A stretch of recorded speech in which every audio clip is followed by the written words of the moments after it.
Ya tsara fipetraka izay satria ny antony izany salon raha tokony hanomboka omaly dia tratran'ny cyclone araka ilay voalaza teo dia noho izany zany ny salon antsika ety amin'ny tekaroa taona raha tokony farana anio lakamisy dia mbola mitohy zany ho an'ny lapitsy zoma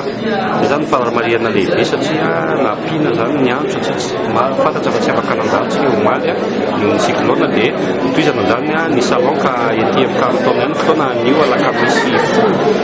lakamisy sivy sy ny zoma folo mars izao zany ny mpitsidika aloha hatreto efa mitsaratra ny orata dia faly zay mino izay fa efa ho avy efa tsy toy ny hoe omaly zany dia misy alerte rouge dia komitsika ny hetsika salon international zany tanjona ny fanomezana fahafapoany ankizy ho an'ireo ankizy izay maniry ny fianarana ny ivelan'ny Madagasikara dia maro be amin'izy ireo mbola tsy mahafantatra hoe rehefa ho any an-dafy zany mianatra dia inona ilay atao dia anisany izay no nanomezana azy ireo an'ity hetsika ity izay efa aty amin'ny 8e édition zany amin'ny fitony ity salon des études internationales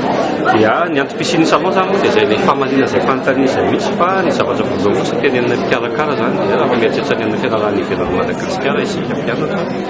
dia voalohany amin'izany zany ny fahaizana miteny vahiny satria tsy afaka hoaizana hoaizitsika raha tsy mahay ny fiteny vahiny misy anankiroa izy ireo dia na ny anglisy na ny teny frantsay kehitriny moa zany zao efa misy fiteny hafa maro be fa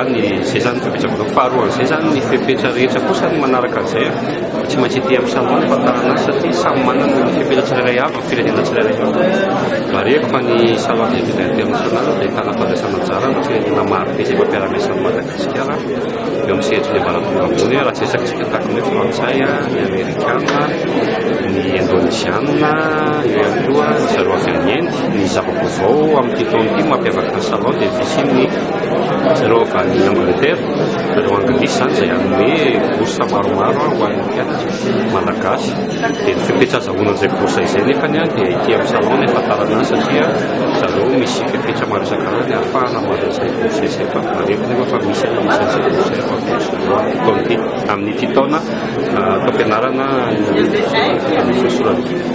tsitika isaky ny taona ohatry izao tahaka izao zany dia eo amin'ny 3,000 eo mariako moa zany fa anjatony ireo mpianatra malagasy eo amin'ny fianarana ny velany